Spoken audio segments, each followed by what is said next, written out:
Hi everyone. I'm recording this from my living room, so a slightly different setting, but just really to say welcome to the programme again. And let me tell you a little bit about the course. I think these welcome sessions should really be about motivating you and thinking about the change that's going to be in your life. It's a really big step to move to becoming a teacher and a change of lifestyle. There's things that you have to leave behind in terms of the way that you've been in the past and dedicating yourself to a profession. The PGCE year itself is quite tough. You'll have a kind of honeymoon period at the start of this course, September up to November when your placement starts, where you're not really doing 5 days a week. But once placements started and underway, it's a 5-day-a-week job. And for those of you that have come straight up from undergraduate, it's a real step change in the amount of study you're doing at university and practical experience alongside it. For those of you coming out of the workplace to train, you'll be more used to that with 5 days a week. So everyone's coming from a different perspective.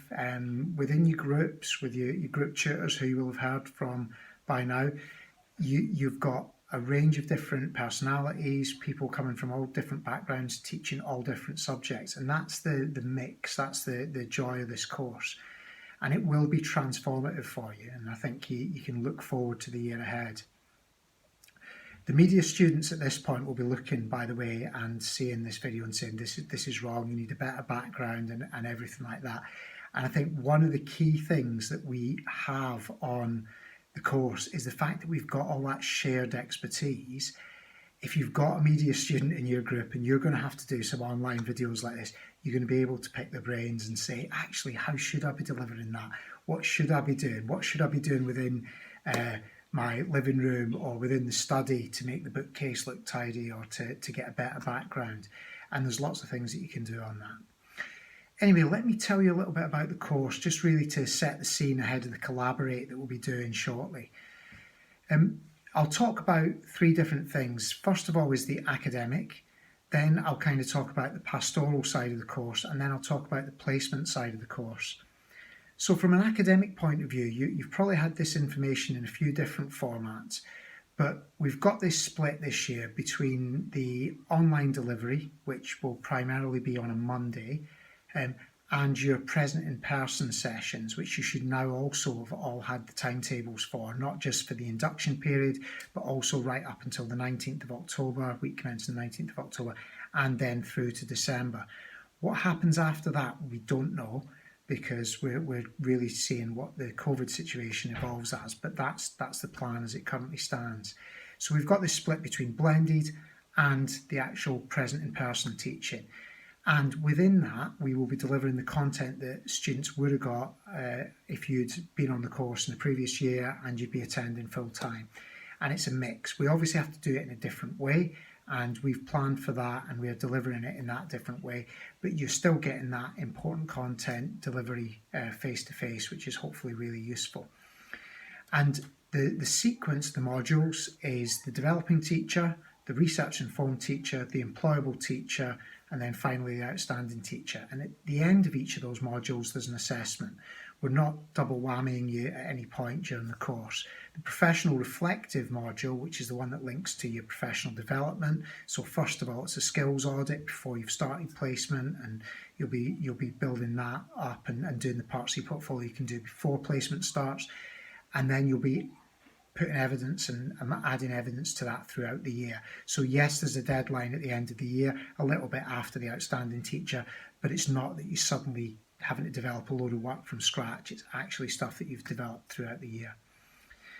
So that's the academic side of things, and we can talk a little bit more about assessments. When we launch the developing teacher, we'll talk a little bit more about the format of assessments for individual modules for you. The second thing I'd like to talk about is the pastoral side of the course. So we, your group tutors, are there to support you. I, your course leader, am there to support you. The head of department is there to support you. This is a very supportive environment to learn in at Edge Hill, and we want to do our very best to help you get through the year. And really just to kind of go through the various options and the various support that's in place. There's lots of mental health support in terms of online boards and things that you can access, and you'll get that through your student union induction, and learning services will talk to you about that. There's lots of procedures. If you're ill, we expect you to contact us, but we also expect you to contact your placement if you're off sick on any particular day. And obviously in the era of COVID as well, we have a kind of professional duty to keep anyone that's potentially affected by you. If you've sort of positive test, or you fear you may have to go for a positive test, you need to communicate that and keep us up to date with it. In terms of supporting you as you progress through the course, if at any point something's coming up, you've got a deadline, and then suddenly something comes up, and it can be something like like a close family member got ill and you had to look after them. That sort of thing is an extension. You can say, look, these are the circumstances, this is my evidence, please can I have an extension for 2 weeks? That's a decision of the course team. We'll often ask for evidence, but we can sometimes just really speak to you about that, find out the circumstances, and that your group tutor would then say to us in a virtual meeting, actually, I support that call for an extension. So that can be up to 2 weeks if you need extra time for a submission date. But we also have a policy which is about exceptional mitigating circumstances. So if for whatever reason something is going to affect your ability to hand in an assignment or your ability to attend placement, and it could be something's developed in terms of long-term mental health, long-term health, it could be to do with personal circumstances that are going to affect you particularly getting that deadline in or staying on track with the course.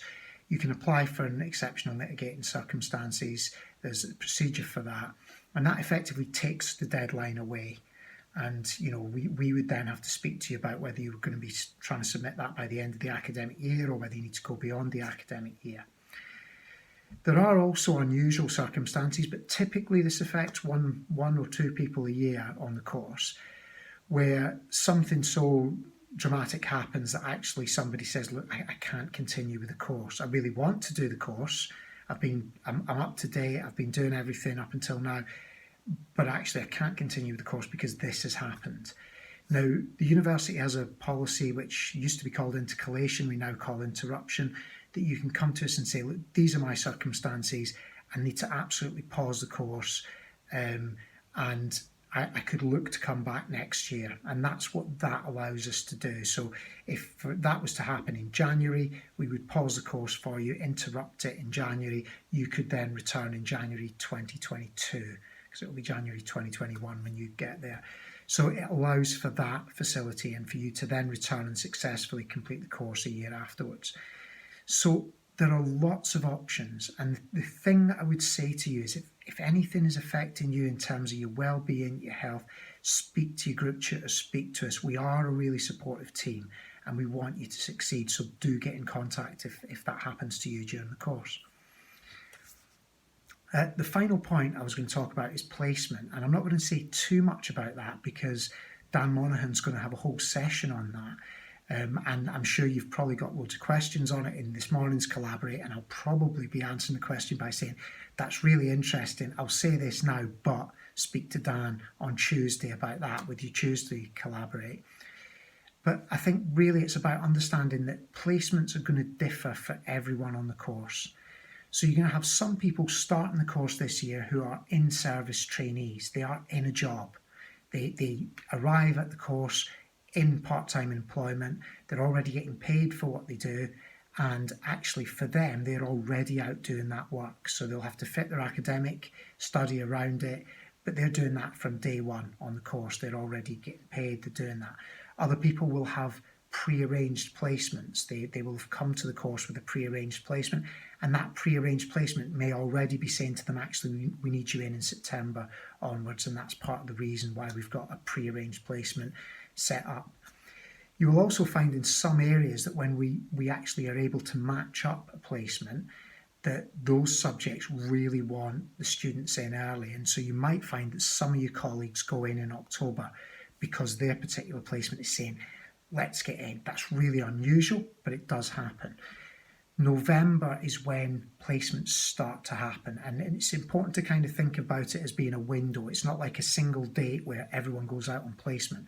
Some people will be going out at the start of November, others will be going out towards the end of November, and some others will go out in December.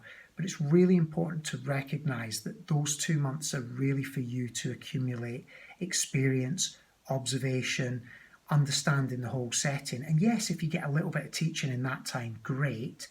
But if you're not placed at that point yet, it's not disastrous or anything like that, because actually the bulk of your teaching practice is expected to happen from January onwards. We are in the era of COVID-19, and what I can say to you is we have also started to explore if the worst case thing happens, we're back to a national lockdown again on COVID, and schools and colleges close and move to teaching online rather than in person. That if that happens again, we would actually be saying to you, look, we've got this contingency. This is how we've approached our partners about online teaching. And those are conversations we've already had with a number of the partners. So again, we would keep you absolutely up to date, even in a worst case scenario. I think what's much more likely to happen in the way that the government has been moving with this is local lockdowns are a possibility. So you might find that your particular area locks down, schools and colleges may well close because of COVID issues, and then teaching moves online. And then it's about supporting you to be able to continue to make your placement contribution online. And we're looking at every way that we can to do that. So we've tried to consider everything, but we obviously can't consider every eventuality. And COVID is the big thing this year, and it's new for us as well as for you. And we're going to go through it together. But what I will say to you is we will do absolutely everything we can to make this a successful year for you. And I'm sure you'll enjoy it. You will grow as people on this course. You will benefit from the experience of the people that you meet on this course. You'll benefit from our experience. And we benefit from yours, and we benefit and we learn from you guys every year. And that's the best thing about my job, that I get to learn new stuff every year, whether it's about, valency, covalent bonding, or whether it's a particular style of Meisner's acting technique. These are things that I did not know about before I became someone that trains teachers in the FE sector, and it's a joy for me each year to get that experience to learn from you guys as well, and I'm really looking forward to it. So we'll soon speak on the collaborate, and it's obviously a situation where you're writing in the questions if you've done it before, and then I'm responding. But then also you'll be meeting your group tutors. If your group's F1 through to F4, you'll be doing Zooms with your group tutors at 11 o'clock on Monday. And then if you are groups 5 through to 8, you'll be doing Zooms with your tutor at 1 o'clock. And we look forward to doing those with you. So welcome again to the course, and thank you for listening.